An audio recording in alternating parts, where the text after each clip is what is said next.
Presepe will give up this world. Vidar's tone, full of sharp sarcasm, crept into Fenric's ear. You will leave him forever. What did I just hear? Fenric stared at Vidar with red eyes filled with confusion, forgetting to even breathe. That was Presepe's goal from the beginning. In other words, you weren't even an option. Will you still love me? Even if there is no path we can walk together forever? I have a place I must return to no matter what. He also remembered his answer then, when he said they could leave together. Do you remember what I told you, Fenric? Vidar asked Fenric, whose face bore an indescribable expression. You are in this world, a being who does not have even a single role, much less an insect. The person who could relate to Presepe wasn't you. There was only one from the beginning. The one who had waited for Presepe all those years, enduring loneliness and isolation. Therefore, the only one who could relate to her was Vidar himself. And Presepe also already knows this. Ivan was killed, and he spied on Presepe, covered in blood. He still looked the same, walking in the streets as if he had lost consciousness, with wandering eyes, as if he were drugged. However, Vidar was constantly thinking. What do I really want to do? Now that I have Presepe, what do I want to get? The answer was simpler than he thought. Just as Fenric wanted, he too wanted to be with Presepe, to have those tender looks. He wanted her to appear in front of her covered in blood, so she could cry because of him and worry about him. He wanted her to give him her heart. For him alone. Just like I did with Fenric. A hideous jealousy and attachment not unlike those men he always mocked. An intense desire to monopolize the entire Presepe. It took him a long time to admit that this was who he was. He didn't want to accept it. But when he confessed everything, he felt relieved. As if this path was drawn for him from the beginning.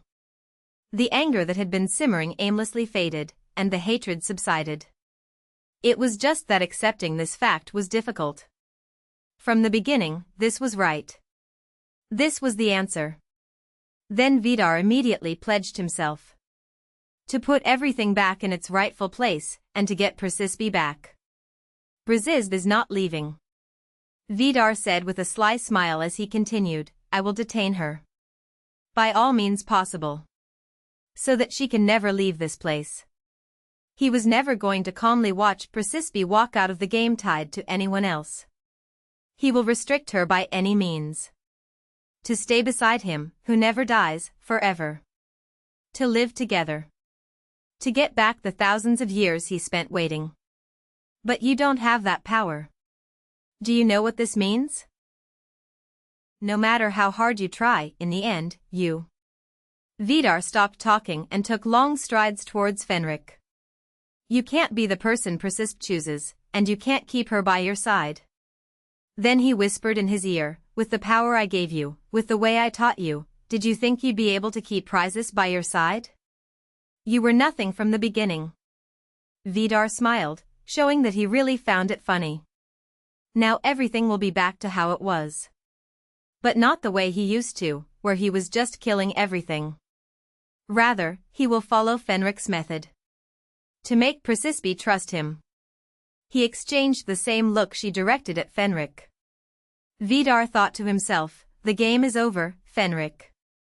With his dark, gloomy sound, thick black smoke covered the place around Fenric. When Fenric opened his eyes again, there was no sign of Vidar.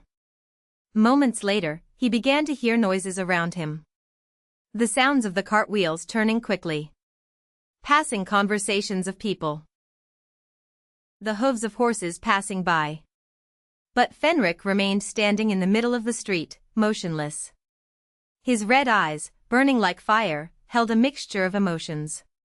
It was anger at Vidar, who had shamelessly concealed his true identity and ridiculed him, anger at this ridiculous situation that had enraged him to the utmost, and anger at himself, for still having no authority or power in this world.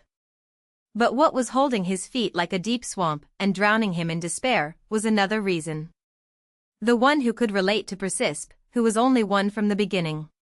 Perhaps this person was Vidar. Did Presepe know that from the beginning too? Or maybe. How did you come to the Forbidden Forest? It must have been dangerous. I heard that before my mother became the king's servant, she was found unconscious near the side road of that forest. So I thought, maybe I'd find a lead that would lead me to something. Maybe she was looking. Duke, take me with you too. To the Forbidden Forest. I promise I won't be a burden. Please. Please. Why are you doing all this? Is it because of your father? Maybe that's why he risked so much and acted in such a desperate way. While he was lying to me. If he really received help from someone, there must be some trace. He directly escaped from prison without passing through the magic tower. Perhaps her visit to the magic tower was to look for a thread, simply because she was looking for Vidar. The most appropriate places to find information about a demon king like him are the magic tower or the church, nothing else. As I was trying to take advantage of Siegfried. Mrs. Brisby, she keeps no secrets from me. I know very well how much the Grand Duke works hard for me, and I know that I should be very grateful to him. So from now on I will try to be as honest as possible. Lie. I want to stay with the Grand Duke. Is this allowed? Where does lying begin and end? Where does honesty begin? Maybe it was all a lie. Just a way to find the person who was her destiny from the beginning, Vidar, and with whom it could be completely fulfilled. Ever since I came to the palace, I have always thought that the Duke is a kind and warm man. There is no way in the world not to fall in love with someone like that, so, was this also a lie? I don't know anymore. Not a single thing. In the street, Fenric stood rigid as the rain suddenly began to fall on him. The cold raindrops were gradually relieving the heat of the burn Vidar had left on his neck, but it seemed ironic. What was strange was that his body temperature was rising more and more, until it seemed that the blood in his veins was boiling, about to explode. Even his heart, which was unharmed, was beating hotly. Fenric's bedroom was quiet. Then she tilted her head and looked at her hands. In Brisby's hands was something she knew well. That sword. Which she herself gave to Fenric during the training phase. She thought about waiting quietly for him to return to her room, but she couldn't organize her thoughts. Her heart was still confused and deeply disturbed. Her conviction that telling the whole truth was the right thing had not changed, but she wasn't sure if it was really in Fenric's best interests.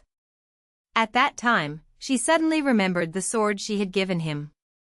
Fortunately, the sword was still in his bedroom, in place. He moved it from his library to here and hid it, perhaps because he was afraid that I would try to look at it. Fearing that recalling the past would bring up events that he did not want to remember. She understood Fenric's feelings, but she couldn't easily explain why she suddenly remembered that sword. Was it anxiety? Fearing that the Duke wouldn't understand her? I wanted to find evidence.